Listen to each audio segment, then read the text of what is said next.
Go. Let's see if I can do it now. Guys, welcome. Says we're live. I'm going to assume we're live. I don't know what's going on. Facebook issue. I'm Tony Katz. The show's Tony Katz today. We're lighting up. We're getting started. Smoke them if you got them. Lot to get to.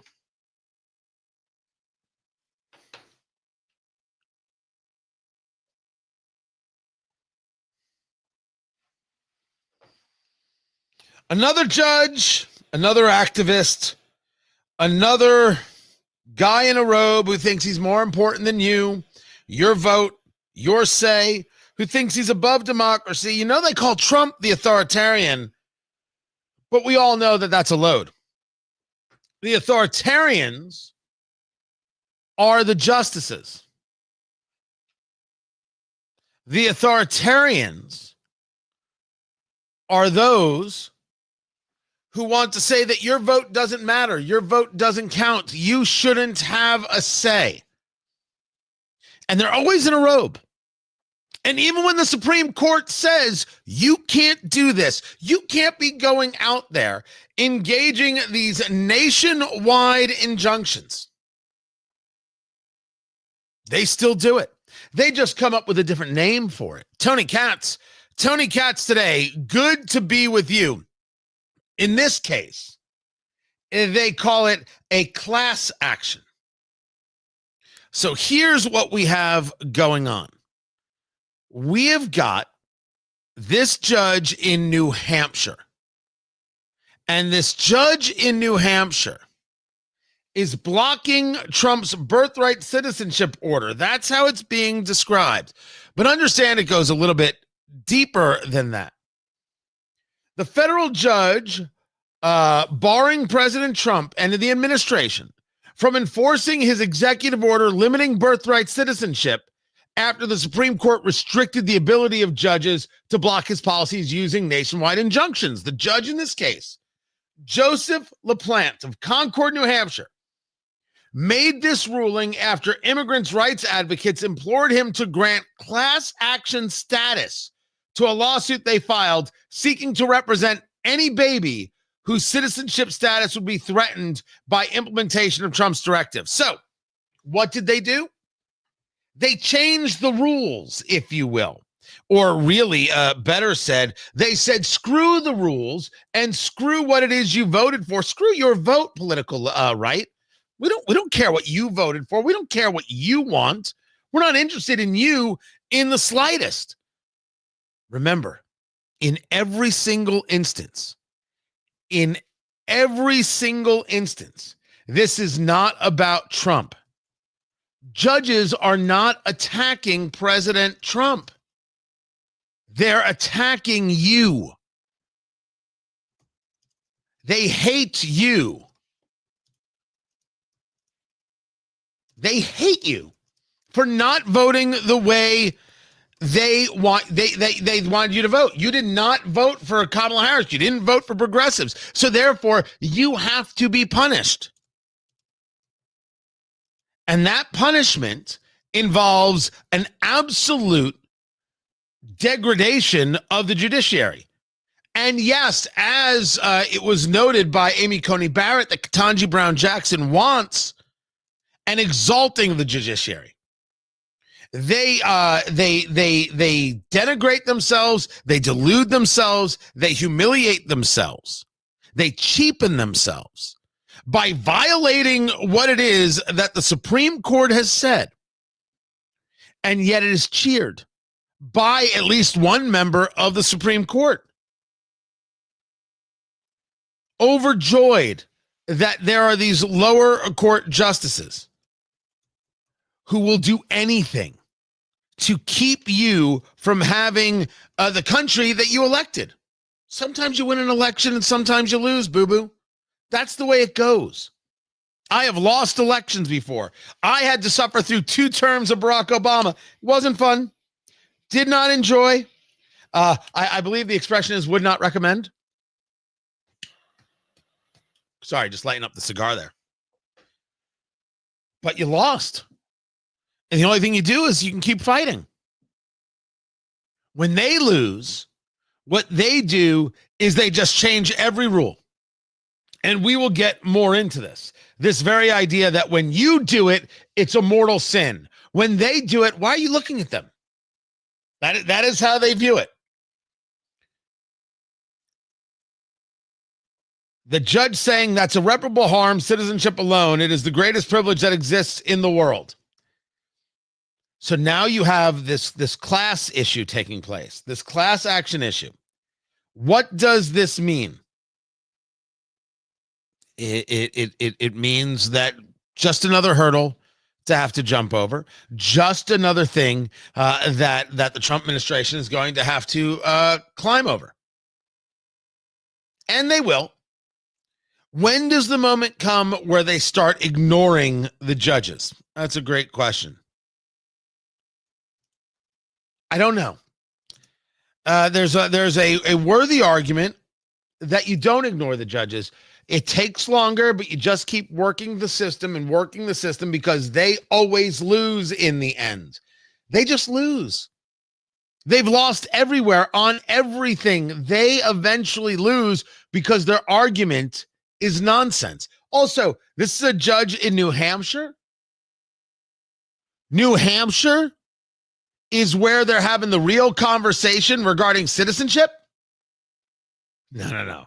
They went judge shopping. Where's a judge we can find who will simply do what we tell them to do for, a wink and a nod and a promise of something later? That's my argument. That's always what's taking place. And so they found one and they refer to it as judge shopping because it's exactly what it is. It's a terrible thing to have to start the show or start any conversation with the idea of you know they hate you, right? I mean, that stinks. That is terrible. I will tell you that before the show began, I was doing a bunch of things, doing some research. It came across I'll get into the whole the pro-Hamas set protesting at JFK and basically trying to shut down the airport. You're going to see more of this taking place. I'll get to that story. I was watching a 7-minute video of so-called protesters in the U.S. And when I say so-called protesters, these are terrorist supporters.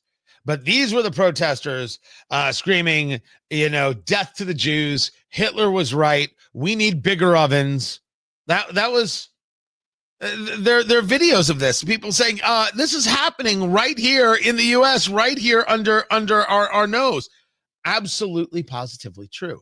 And it's gross. And it's, my God, it'll put you in a pretty foul mood. If you let it will absolutely destroy you. And for the people on the left, they're not saying death to the Jews, just me and Ben Shapiro. That's not me, Shapiro, and Prager. That's not what they're doing. They're talking about you too in your liberal enclave, right? When with your Black Lives Matter signs, and we believe that science is real and whatever other nonsense sign you have in your front yard. By the way, you look ridiculous, right? You walk by those houses on Halloween because they only have the fun size snacks. You go to the other houses because they've got the full size candy bars. That's where you want to be. Then again, you don't even have the fun size snacks. You're probably handing out fruit. And not even an apple, just fruit cocktail, but not in a can. No. In some kind of recyclable paper cup served with a faulty paper spoon. Oh, you're just the worst. You're just terrible. And I want you to know the rest of the neighbors hate you and can't wait for you to move. I don't know if anyone's been that honest with you, but I thought it was important. The way that you see that towards Jews in America and around the globe, you understand that's exactly what judges are saying to all of us. That's what judges are saying to Americans. We hate you. We want to destroy you. We want to see you gone. We want you to be crushed. For what other reason would you do it? Because there's an actual story here, a conversation here, a case here? No, there's not. Not in the slightest. The judge knows that nationwide injunctions are not allowed, and so they went another way. You think that somehow, well, it's within the bounds of the law. Everybody knows what you're doing. And the only reason you're doing it, I'm talking to this judge, right? Let the judge call me in. What does it matter? This is a pure hate for Americans and for those who voted for President Trump. It is always about you. So we'll see how the response goes. We'll see how everything builds out from this. But it is important to note that nothing is going to change. The left doesn't change. They're going to keep at this and keep at this and keep at this in exactly the same way. The objective is to exhaust you.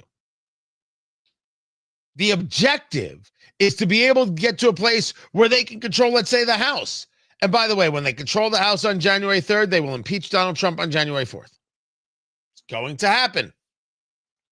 If they got the House and the Senate, Trump would be gone. What did he do that's impeachment worthy? Nothing. Doesn't matter.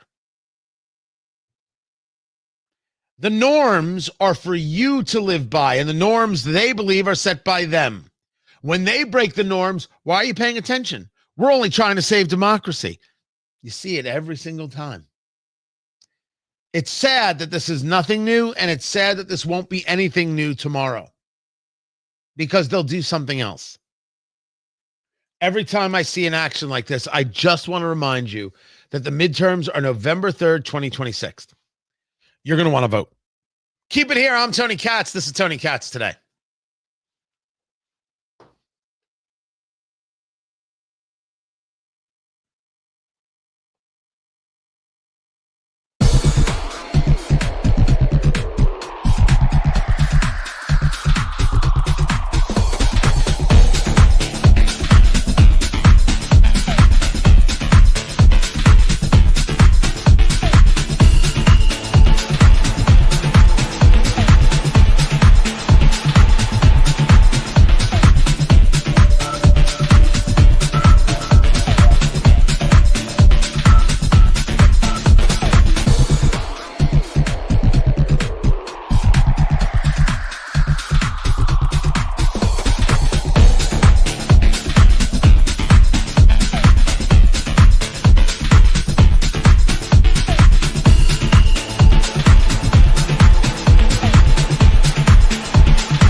That's fancy. Did you see that? You see that fancy? Look at that.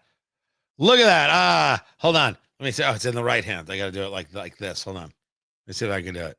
I don't know if I can do the grin. Is that it? No? Yeah?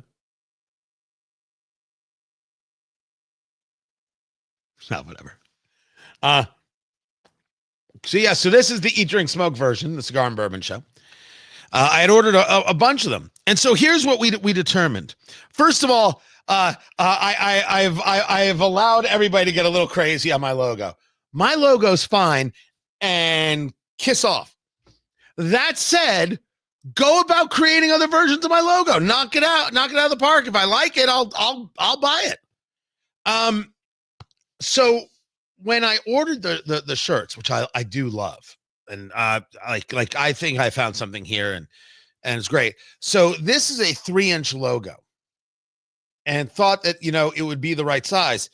In person, they actually look fine. They're touch big. On the video, they look huge. So I just ordered another set, which will be a 2-inch logo. So we're going to see how those look. And I was able to get a version of my TK logo that won't have the white background. So that's going to be kind of interesting. As the logo, this is fantastic and simple. You know exactly what it is. Clean, direct, just like me. Not trying to hide anything. Not trying to keep anything from you. Just boom. That's what it is.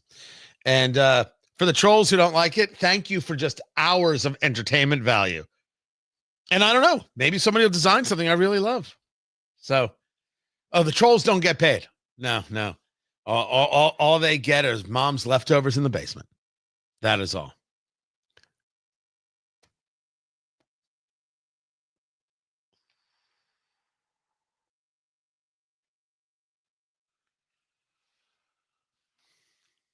You have got more drone attacks from the Russians on Ukraine. It's pretty rough. I believe the word would be used properly there. When you see the level of the attacks, where the attacks are taking place, certainly you already have the Trump administration moving to supply the weaponry to Ukraine after pausing it. Secretary Rubio. There were reports earlier this week that you and the president were unaware that the Pentagon had made a decision to at least temporarily halt the arms shipments to Ukraine.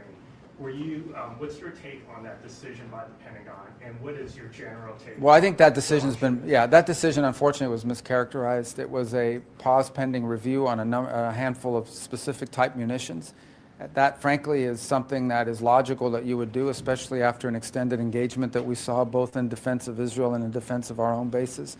And so it was a very limited review of certain types of munitions to ensure that we had sufficient stockpiles.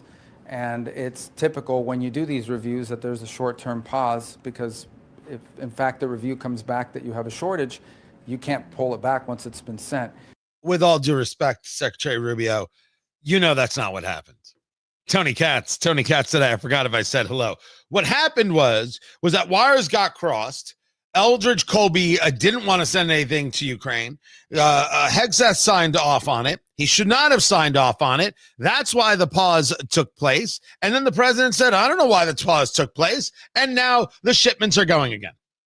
That's what happened, Mr. Secretary. So let's not do this to each other. We're too good of friends. We're too close. We don't need that. But the weapons going also have a tremendous amount to do with how Putin is engaged here. And Putin has absolutely no interest in working with the United States on this. These latest bombings, these drone attacks, as the Washington Times reports it, 728 drones hitting the city of Lutsk, L-U-T-S-K. This increases Trump's frustration with Putin. Putin continues to say, I don't care, boo-boo. Do I care? Niet. That's what he says. Niet. Niet is what he says. And it's going to lead to more provocation, to which MAGAville has to decide what they think of this. Would they really want to be this much involved in Ukraine? And the answer is no. And this actually goes back to a conversation that we had yesterday with Major Mike Lyons and with Noah Rothman. That there's this Politico piece talking about Eldridge Colby, the undersecretary of defense, right? This policy, and his theory, his philosophy is, why are we even spending time talking about anything else? China's the only thing to talk about. They're the threat. Could we please just focus people? And it's not that I particularly disagree with him. It's that you may have to deal with some other things on a world stage as well, and not just be focused in a monolith kind of way. Major Lyons said that Colby is not wrong, and really, if we're talking about this arms shipment being held up, that's really on the Secretary of Defense, because he had to sign off on that, and he is the one who got his wires crossed. Well, that's certainly possible, and I will give Mike Lyons the benefit of the doubt there. But I do still hold that the piece in Politico from yesterday, which basically says that Colby, the undersecretary, is basically trying to run his own shop, run his own theories, not working with anybody, trying to keep everybody at bay, and moving full steam ahead, even without the connection to the president. I think that is accurate. It also could be accurate that it is indeed Secretary Hegseth who screwed up in stopping or pausing this shipment, which could lead one to ask whether or not there is a wedge between Trump and Hegseth. Are the knives out for Hegseth? I caught this from outgoing Senator Tom Tillis of North Carolina. Large organization dynamics. So, I don't regret the decision I made back then based on the facts as I knew them today, then. But today I am beginning to wonder if maybe Armed Services was a little bit generous with respect to their assessment of his capabilities as a manager of the world's largest, most complex, and arguably consequential organization. So you don't regret it, but if you had to do it again today, you probably wouldn't vote yes? I think based on the information I have today, if all I had was the information on the day of the vote, I'd certainly vote for him again. But now I have the information of him being a manager, and I don't think that his probationary period's been very positive. Yeah, I think that is a really gross thing for the senator to say. I think that Hegseth's probationary period has had more success than not. Certainly, you had the signal leak. Not great. Certainly, if you got wires crossed here and had a pause in the shipment, not great. But you had the full-scale dropping of the weaponry on Iran, which was done without a single leak. You now want to give him what? You want to give him a B? It's better than Lloyd Austin. It's better than the guy who went AWOL. And it's a cheap thing to do in an interview with Jake Tapper. Now, all of a sudden, Jake Tapper is concerned about who is cogent and capable and, I don't know, awake. All of a sudden, Jake Tapper's really now he's on it. Oh, he realized that he didn't pay attention to Joe Biden not knowing where the bloody heck he was. Now he's on it. Tom Tillis needs to understand when he says, well, if I saw it now with everything he's done, I wouldn't vote for him.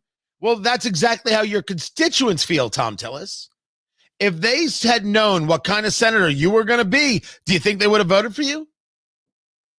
You think they'd ever vote for you for re-election? I mean, the glass houses argument. But even if we're going to ask, has Hegseth been the kind of defense secretary we asked for? I think there have been some hiccups. I don't think they're anything compared to the successes. Recruitment, Iran, general morale. I think that Tom Tillis is his grading curve here. It's not hard. It's incomplete. And so therefore it should be dismissed. Now what's going to happen in Ukraine, that should not be dismissed. We're running out of time on the radio show. I didn't get to it all. No, Trump's going to have to make real hard decisions that MAGA's going to have to accept or not accept about how he is going to handle this and what kind of weaponry he's going to send. And then this all ties into, is this all distraction for moves China might be making, as the Secretary General of NATO has stated?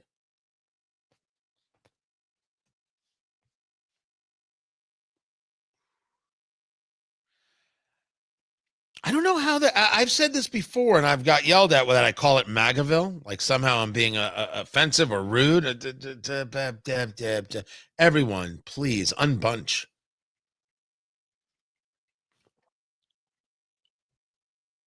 if you voted for a guy who said no more forever wars, and Ukraine's still going on and will for another year, maybe two, how do you feel about that? How do you feel about that? And there was something else that was brought up by Noah Rothman yesterday, which I think is a very, very good point. Donald Trump said of Tulsi Gabbard, his director of national intelligence, I don't believe her. I don't trust her. I don't believe her. I don't trust what she's saying. How is she still there?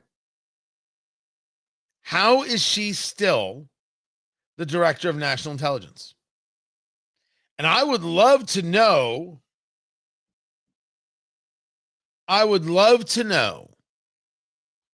what intelligence the president is getting. What is it that he sees on a daily basis, and what possibly he's getting from her? I would love to know the answer to that question. Meanwhile, the show will be back in 2 minutes. Let me just write something down here, because I do want to talk about the Secret Service stuff. I have a board.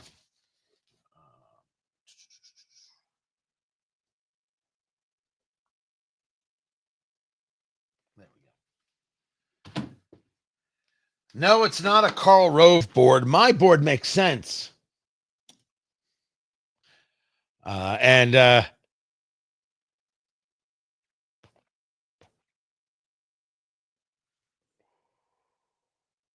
First of all, Freddie, you are not Sarah. Only Sarah is Sarah. You stop it. Secondly, thank you, Tony. I am working on my next event. So the arm really threw everything off, the surgery and everything else, and far better. I'm working on it. I'm getting there. That threw off doing really a summer event, because it was going to be in July. And it prevented me from really locking down the location and everything else. And I said, you know what, skip it. Lately, I may throw something together quite quick, which would be good. And then I'm working on the November event. Actually, you know what? I'll send out a text right now and see how it's going. I will see how it's happening.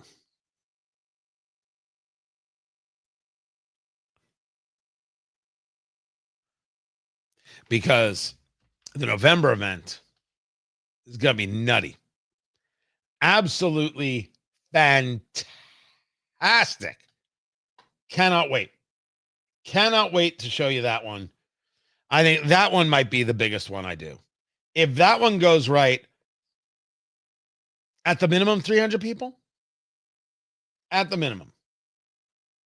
So, all right. With that, the radio show is coming back. I'm glad you guys are here, and let's keep going, shall we?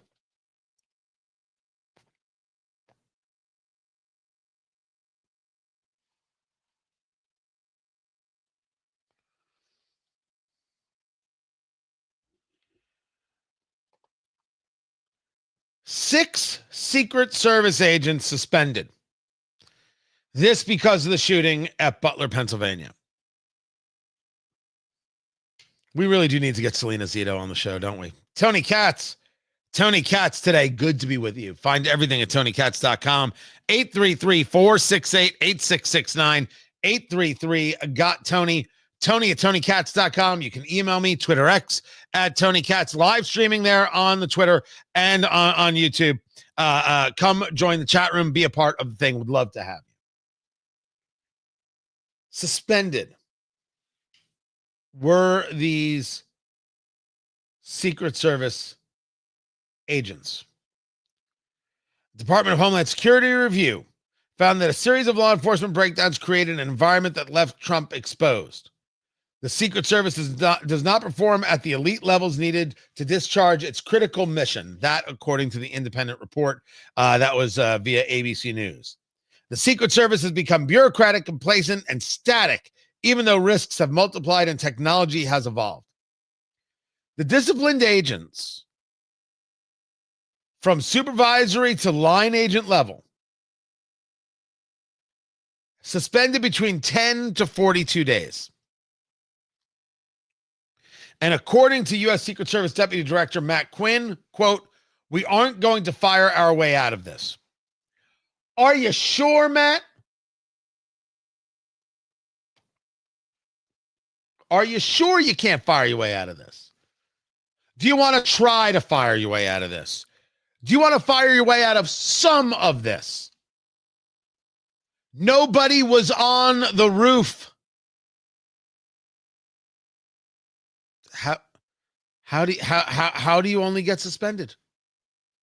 How is that remotely possible? I put forth to you that it's not. It's completely impossible, and that this is maybe part of the larger scale problem. We don't believe that the problem ever gets solved. It is simply, oh well. Now, I didn't say 500 people needed to be fired. But could we at the very least fire the woman who couldn't figure out how to put her gun in her holster?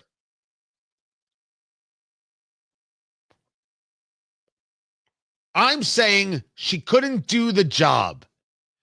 That seemed obvious. Now, some of the women there were doing the wrong job. It's not that they're bad at their job. I wouldn't say that at all. I wouldn't dream of saying such a thing. But a 5'2" woman cannot be the guard of a 6'3" man. Can't happen. They can be on the perimeter. They could be in the car. They could be on the car holding the firearm as the car's driving towards the hospital. They could be a guard at the hospital. There's a lot of places. They can't be the person on the body. They can't. And for the record, I mentioned the 5'2" woman. Let me just say also that the 5'2" man also can't do this. That's it. Ball game. The right person in the right place for the right job at the right time. And there are physical realities. I am not 6'3". I was cheated by the Lord. Maybe I shouldn't be the guy. It's okay. I accept that there are realities. Let's work within them. That's the smart thing to do. But yeah, the suspensions and not firings is I find that troubling, and I think it hits the ear a bit odd. The question we need to be asking, first of all, are you sure a firing wouldn't have helped? And secondly, what now are the changes being made to make the Secret Service do its job properly? What are you changing? What are you doing? How many people have lost their jobs? How many people have been moved into other jobs because they can't do this job? How much should we state that the former Secret Service Director, Kim Cheadle, had no idea what the hell she was doing? She was a buffoon of a human being and absolutely focused on things that did not matter. And anybody who was focusing on hiring more women or more this group or more that group, as opposed to the most qualified person, can never help anybody. Because every time it's been tried, and I'll give you two examples, things have been destroyed. You tried it with the Secret Service. Donald Trump got shot. The protectee got hit by a bullet. The protectee was hit. That is failure. Where else was it put forth? Where you hired to specific groups and, oh, we're going to have more of this group and, oh, more representation over here and everything will be better. Tell that to the people of the Palisades in California. You weren't prepared to fight a fire. You didn't even understand how to fight a fire, but you sure did understand how to hire all of the members of the LGBTQ community that you possibly could. Oh, that was important. How about the firefighter who was saying that if you're in a fire, you put yourself in the bad situation. Remember her? that she was saying, if you're you're a woman, how are you going to pick up a grown man who's in a fire? Well, if you're in that fire, you put yourself in the bad situation. That's not an answer. That's certifiable. I was looking for the audio clip, but that's what they said. And that's if that's how we're hiring, we're doing everything wrong. So there's two examples that just off the top of the head, so easy to give. You got to hire to the need. You got to hire to the skill set. The skill matters more than any other characteristic.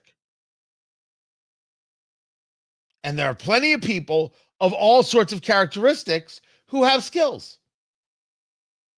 We should be hiring those people. But we should also state that you should not, as a department, limit yourself in who you're hiring or you're looking at. You want to make sure that these skills are taught all the way around so you have people out there who can actually do the job. You should want to be more focused in teaching people and training people. I move subjects to focus on another great example of how important it is to be honest. The value of honesty. This was Scott Jennings on CNN. Now, Scott Jennings is the only reason to watch CNN. He's incredibly good. And people talk about, a level of calm that he has that makes him good. But there is something else that Scott Jennings is very, very willing to do. And I can't tell you if he started this way, but what I can tell you is that he has built himself into this. Scott Jennings is very, very willing to say, you're wrong. Directly, with focus, and almost, it's almost polite. This conversation is with him and Congressman Richie Torres of New York. Now, I am not a fan of Richie Torres's politics, as he is a leftist. However, he has been very supportive, not only, I shouldn't say of Israel, but rather saying that what's happening to Jewish students on college campuses is flat out wrong. What's happening with these terrorist supporters is wrong. He has been excellent on him, vilified by his own party for being so honest and clear, which I, of course, appreciate. And I appreciate him for doing it. Just like I appreciate John Fetterman for the clarity here. I'm not with him on other subjects. If you still think that a boy can call himself a girl, you're wrong. But when it comes to how these students are being treated and these pro-terrorist groups on college campuses, Senator Fetterman is absolutely correct. This is a conversation regarding Medicaid. And it starts with Scott Jennings. It's unpopular at all to try to reform an entitlement program, to save it for the people who need it, to keep illegal aliens from getting welfare benefits they shouldn't be getting, to encourage people to go to work. I don't think these things should be shied away from by Republicans. None of that is true. First of all, I think Medicaid It's exactly true. It's exactly what's in the bill. Federal law prohibits undocumented immigrants Then why are from receiving 1.4 Medicaid million benefits. on it? Why are That's a figment of your imagination. It's a figment of the CBO's documents. Let me explain the facts. It's in the CBO documents. I'll explain the facts. Is it or not? Let me explain. It's not, actually. No, you are lying. No, that is not. It is not true. Okay, hang on a You're second. inventing facts out of thin air. All right. So Medicaid is. Hold on, guys. You don't see, if you haven't seen the video, Scott Jennings looking directly into the camera and pointing at Richie Torres, Congressman Torres, and calling him a liar. It's spectacular. Sometimes I end up like in a theme kind of place on the show, right? I do. There becomes this running conversation, all these things, all these different stories. And today that theme is about standing up. When the congressman is lying, what else can be said except you're lying? You're wrong. You're not mistaken. You are purposefully not telling the truth here about Medicaid and what the CBO is saying. Figment of his imagination? That is gross. It is how Jennings stands up. It is how he presents it. He's looking right at the camera, right into your soul, and saying, this guy is such a fraud. Such a blanking fraud right here. But he says it so much nicer. He says it with a smile, and he says it with a deftness. And that's really what works. What people respect is the honesty. What Jennings has tapped into on CNN, I don't know if he planned on this, is the same directness and the ability to parry and thrust, to utilize fencing conversations, that Trump was able to use. If you actually study I think the parallels of him and Trump, especially as he was first running that first term, kind of incredible. Keep it here. I'm Tony Katz. This is Tony Katz Today.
Guys, welcome back. Oh, I forgot to change it. There it is. Much better.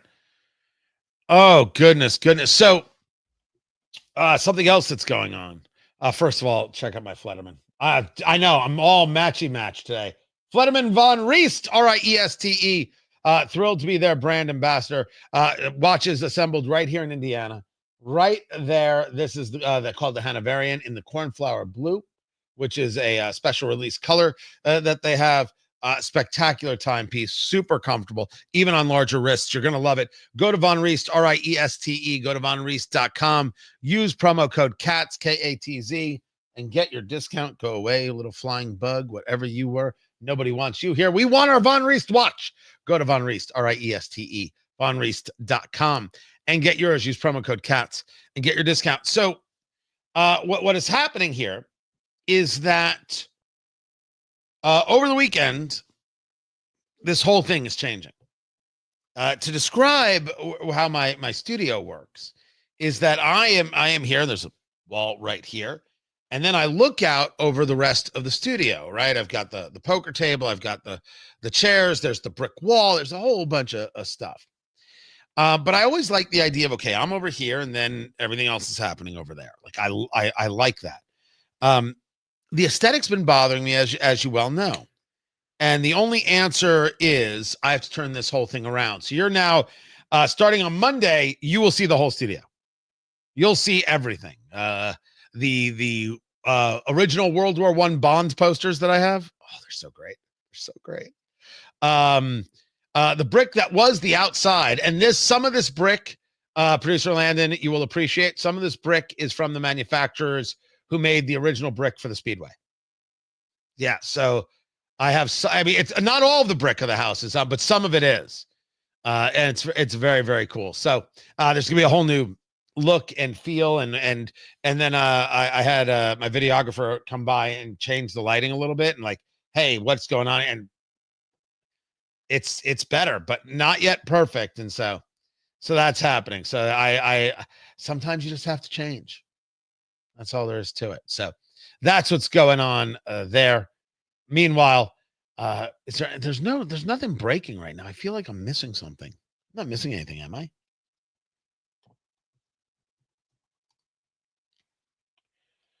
You sent me the story, producer Landon, about the Houthis. I will get into that as well.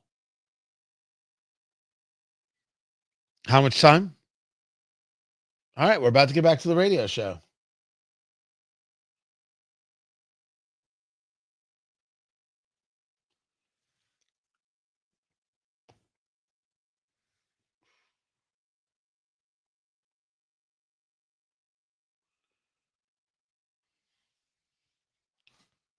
So the Houthi rebels, so angry with the Israelis that they're sinking Greek ships.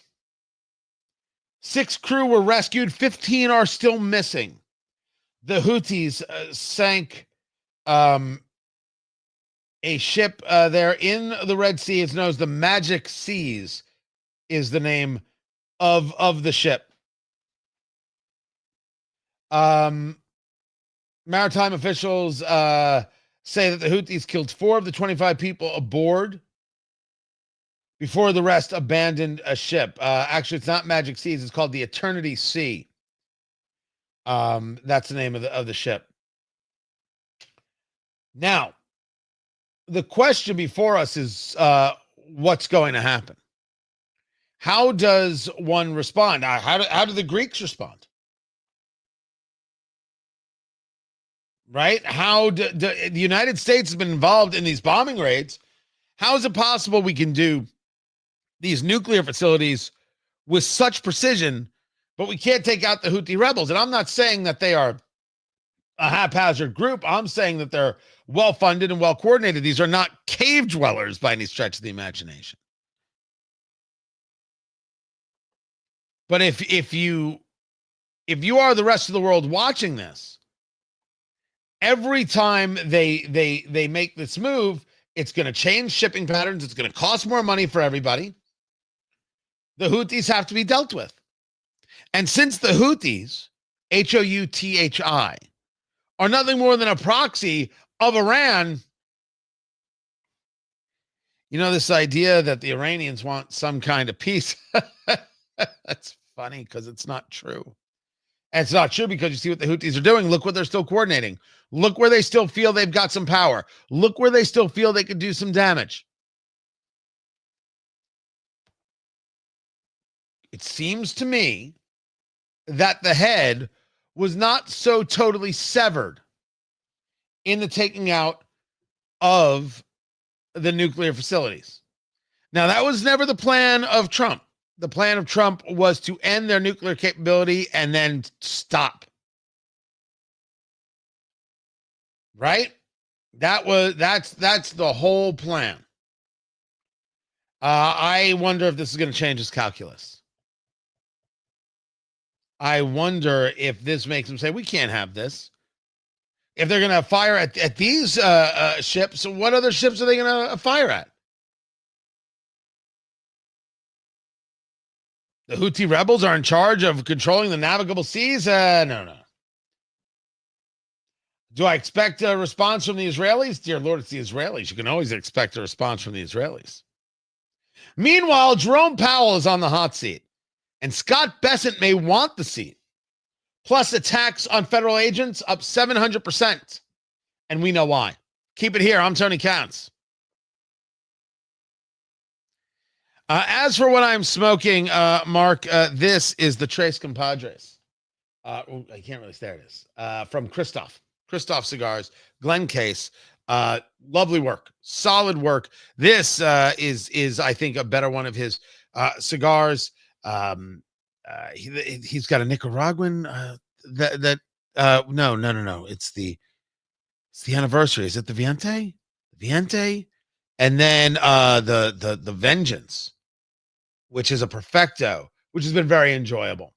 And at worthy price points, which lately I've been appreciating a worthy price point. Like I'll spend on a cigar. It doesn't, I do what I do. But if I go to a lounge and every cigar is like $35, don't get me wrong. I do plenty of $35 cigars, but every day, it's still just radio money. It's still just radio money. That's it. We're going to take the break right now. We're going to take the break. Smoke them if you got them. We'll be back. And we've got more to get to. I'm glad you guys are here. Can't thank you enough. Hang loose. We've got the radio show that we do this. So the radio show is back at 6 after the hour. So we'll be back a little bit before that. So go do your thing. Go do your thing. Appreciate you. Stay right here.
Welcome back, everybody. Tony Katz today.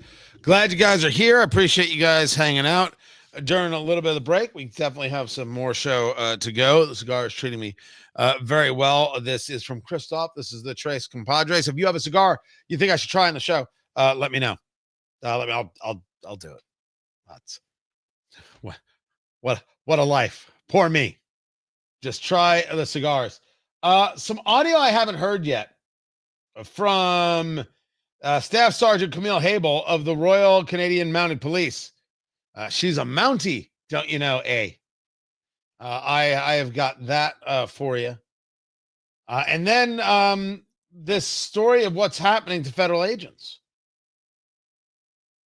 and why it matters.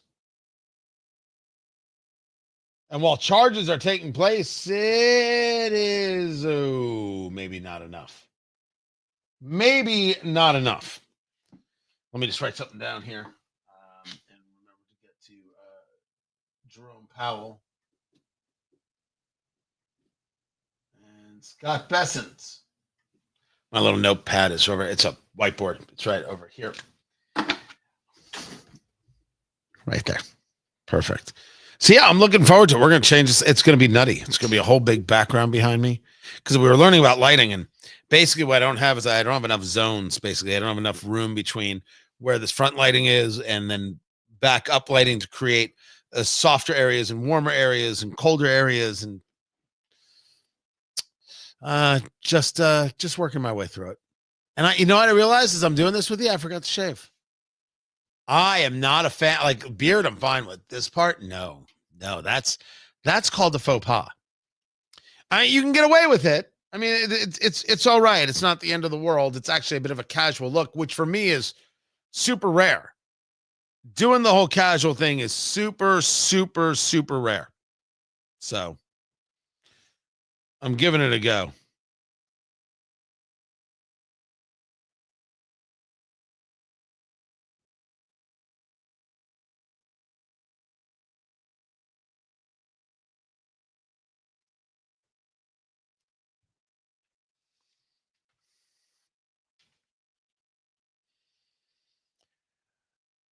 So there is a post from the ever popular libs of TikTok.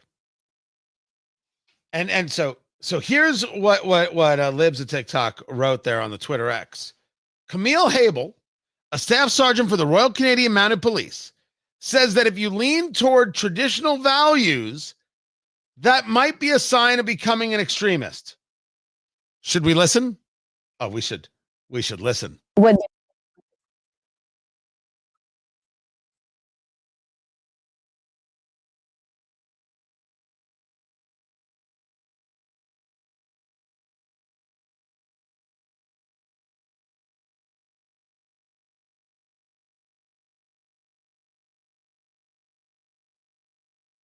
Oh,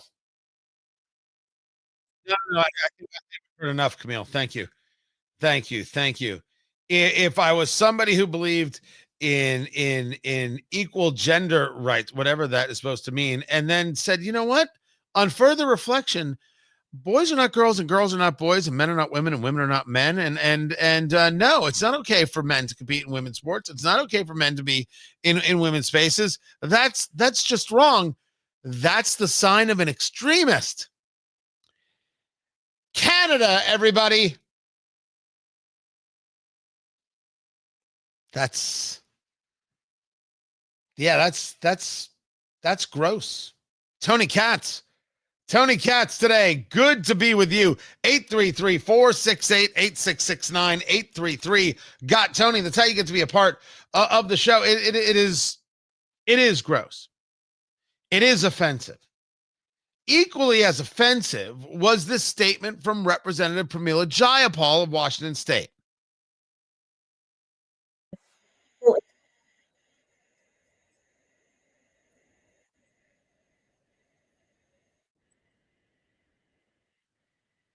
When you are, Congresswoman, preventing ICE agents from doing their jobs, that is not nonviolence.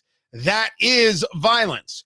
There is no difference between that statement from Pramila Jayapal and Maxine Waters saying, when you see a Trump cabinet member, when you see those Trump people, you make a crowd, you surround them, you push back on them, you tell them they're not welcome. It was a call to violence. Everything has been a call to violence, as we have discussed, and I think we were really first to discussing this out loud. Maybe not the first to saying it, but certainly the first discussing it out loud. That MSNBC and CNN spent the better part of 4 years between 2020 and 2024 as they saw Donald Trump was getting back into the picture, not only cheerleading the obfuscation and the radical indictments, etc., but they were pushing for a lone wolf, pushing for someone to do harm, to do damage. I don't think that's even a question.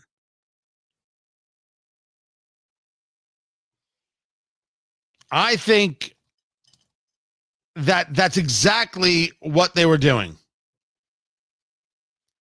I think that when you hear this from Pramila Jayapal, some of the most inspiring things have been when people encircle courtrooms and refuse to allow ICE agents in. There are all kinds of nonviolent resistance tactics that we have to use. That's a call to violence. Surround, stop, prevent, just like we talked about at JFK Airport. She can try and mask it. She can try and put a pretty face on it, but what she favors is violence. When they claim that you are the authoritarian or they claim Trump's the authoritarian, what they are doing is really masking what it is they are. Everything is projection, which brings us to this story from News Nation. That attacks on federal officers are up 700%. 700%. That's an incredible statistic. And the reason it is up is because we have a segment of the country that allows it and a segment of the country that enables it, and then a segment of the country that acts upon it. This is what the progressives have wrought. This goes along with that Axios story where they said they need blood. You don't remember that story? That was just a couple days ago. Axios running with the story that Democrats have been told to get shot for the anti-Trump resistance. And what is the line? Our own base is telling us what we're doing is not good enough. There needs to be blood to grab the attention of the press and the public. Civility isn't working. Prepare for violence to fight to protect our democracy. Now, let me show you or explain a way that this has manifested over the years. This exact line, that there needs to be blood to grab the attention of the press and the public, this is the story of the noose. And if you say to me, Tony, what the heck is the story of the noose? Well, there is no today's story of the noose. There have been repeated stories about how someone came to their office and they found a noose waiting for them. And see, they're black and here's a noose waiting for them. And my gosh, the bigotry that is taking place. There is real racism that exists. I think we'd all be fools to pretend that it doesn't exist. But someone left a noose on your desk? Oh, well, that's just weird. They left a noose. Do you see how they treat black people in America? And then story after story, after just a little bit of investigation, it turns out that the story was made up and the person did it to themselves. The person created the noose. Oh my gosh, look at these terrible notes that were left. Such absolute racism. They left the notes for themselves. Why? Well, maybe they were looking for a little bit of attention. Or maybe they couldn't find anybody who was being bigoted towards them. And their whole life they were told that everybody was being bigoted towards them. And when upon examination, no one was. So they had to create the situation. I mean, isn't that at least in part what Jussie Smollett did? Oh, he wanted attention. He absolutely wanted attention. He didn't get the attention he thought he was going to get. But he was going to now tell us that in the middle of Chicago, there were two guys wearing Make America Great Again hats who put a noose on him, threw bleach on him while he was grabbing a sandwich from Subway. And when the police arrived, he was still wearing the noose. That was always the kicker. That was always the great one. He was still wearing the noose. I don't know about you, but whatever is happening, there comes a moment where you're like, I don't need to be wearing this anymore. Right? Even the gimp at the end of the session takes off the mask. Unless, of course, it's a lifestyle thing, which I don't quite get it anyway. But hey, who am I to judge? My safe word is avocado. But the violence against federal agents is because the Democratic Party is fine with and excuses the violence. You did not have riots all over Los Angeles. That is true. But you did have people attacking federal agents downtown. And what the left said is, how dare you talk about this? What? Why shouldn't we be talking about this? Why shouldn't we be sending in the National Guard to protect federal buildings? Now you're just escalating the situation. It is support of the attacks. And we have seen this happening in places all across the country. So what exactly gets done about this? How does one deal with the violence? You can't rely on mayors in big cities. Karen Bass is the mayor of Los Angeles. She's going to join a class action lawsuit to stop raids. The latest one was, look what they're doing to MacArthur Park in Los Angeles. My God, look at how they're arresting people in MacArthur Park. MacArthur Park is such a lovely place. It's where people gather for picnics. Ask somebody who lived in California, in Southern California. No one goes to MacArthur Park. No one. It's a place of drug deals. It's a place of garbage. No one goes to MacArthur Park. And say otherwise is nutty. But they lie about everything.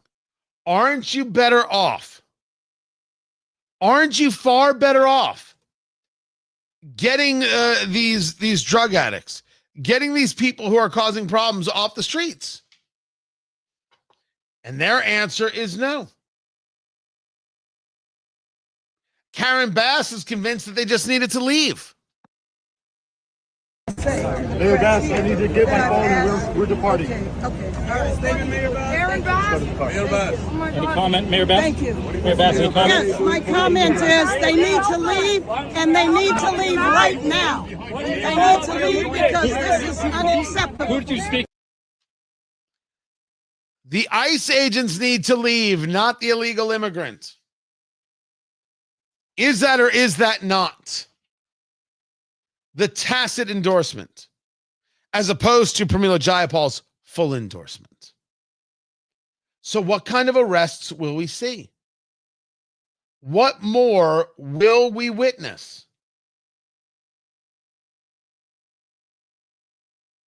I mean, this is Tom Homan talking about MacArthur Park. But one thing I want to talk about, when you mentioned that we're getting beyond the worst of the worst, actually we're not. But like the MacArthur Park, you covered with Mr. Hilton, why were they there? Because MacArthur Park is a staging area for alien smuggling activities, which is a felony. And if you want to buy a fake green card or a fake Social Security card, you go to MacArthur Park. That's been like that for decades. So it's not a place that you go and have a picnic now. Now is it? We're going to talk about arrests. Well, we're going to talk about arrests. How do we engage the level of large-scale arrests? And arrests don't matter. The charges matter. So what are we charging these people with? What level of prosecution is taking place? And why are we treating them better than anybody who was arrested on January 6th? Because I guess that's now the standard. I can accept that someone doesn't like the policy. My statement to you is vote for somebody else. But telling somebody who's in the country illegally that they can't be here is not a problem. Telling somebody who is dealing drugs, you can't deal drugs here, not a problem. What the left is saying is stop those people who are trying to stop those people. The left is saying it's okay to attack ICE. So it's not, arrests are good, but it has to be the prosecution. It has to be relentless and focused. And those who are calling for the violence, they're the ones who need to be called out. And this does not happen until media does its job. And since they refuse, because they are complicit, it falls to the rest of us to ensure what? That these progressives never win an election again. They cannot be allowed to have power on the federal level, on the state level, on the local level. They can't be allowed to be in charge because they can't handle the work. They can't do it right. They can't keep you safe because what they favor is the violence. And what the people they favor doing the violence are the people who have no interest in upholding the law nor Western culture. They can't win another election, guys. It is that simple.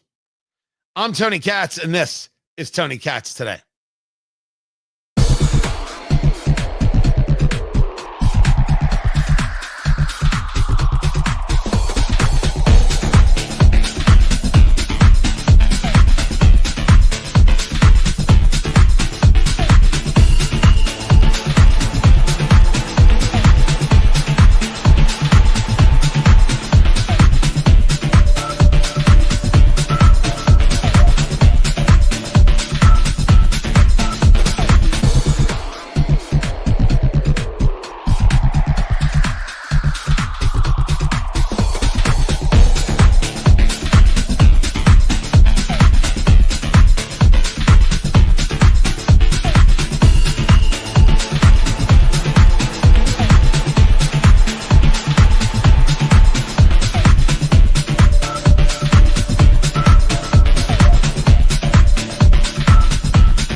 Sorry, guys. Didn't mean for that to repeat. Producer Landon is trying to score some free ice cream. And he was trying to get my help in doing this. And no. Avocado is my safe word. Jennifer did not have any avocado today. So now we've learned a little bit about Jennifer. Thank you. Thank you very much. I so enjoy the chat room. I very much do. I keep thinking that there's some kind of breaking news thing going on. I don't know what it is, but neither here nor there. No,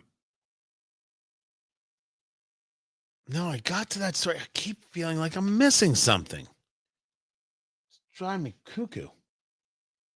I'll figure it out. I know I shall. And I know I will. Let me see what I've got here.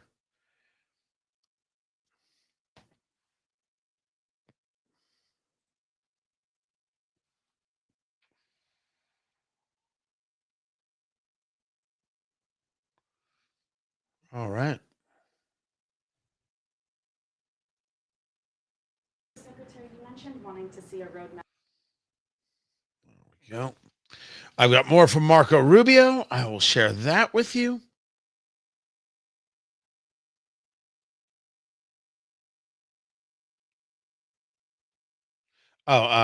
Landon, Stephen does not want you to accept ice cream from the nice old man who doesn't know where he is. So, translation, if Joe Biden is offering you ice cream, go in the other direction. Yeah. And I got that story, Tony. I did that story earlier right there.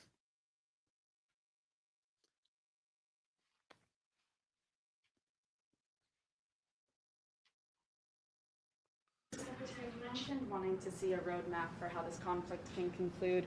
What concrete ideas have you presented, and how did Russia respond in this meeting? Well, again, these things are best negotiated. I don't want to in private, and that's how these things generally work. There were some ideas exchanged today, some viewpoints that they expressed to us that I'll take back to the president for his consideration, and hopefully it will lead to something. I don't want to overpromise. I mean, again, as I said, this is a conflict that's been going on now for over 3 years, and as has already been pointed out by one of the questions here, we've seen an acceleration of attacks. I think it's probably the largest drone attack in a city close to the Polish border, actually. So it's pretty deep strike. And again, I mean, it's every time you see this in the headlines and people die, it reminds you of why the president wants this war to end. As he has said from the beginning, his number one interest here is to stop people from dying and the destruction that's ongoing every single day. They're going to be having a conference, maybe it starts today if I'm not mistaken, about reconstruction and the rebuilding of Ukraine. Every time one of these strikes is launched, the price of reconstruction goes up, right? There's also the destruction of the country's capabilities, the country's economic capabilities that has to be added to this. But obviously the loss of life is something of great interest to the president. It's important to note that since January of this year, as an example, just to give you on the Russian side, they've lost 100,000 soldiers, dead. Not injured, I'm talking about dead. And on the Ukrainian side, the numbers are less, but still very significant. And that's the thing that I think does move Trump. I don't think this is a debatable subject.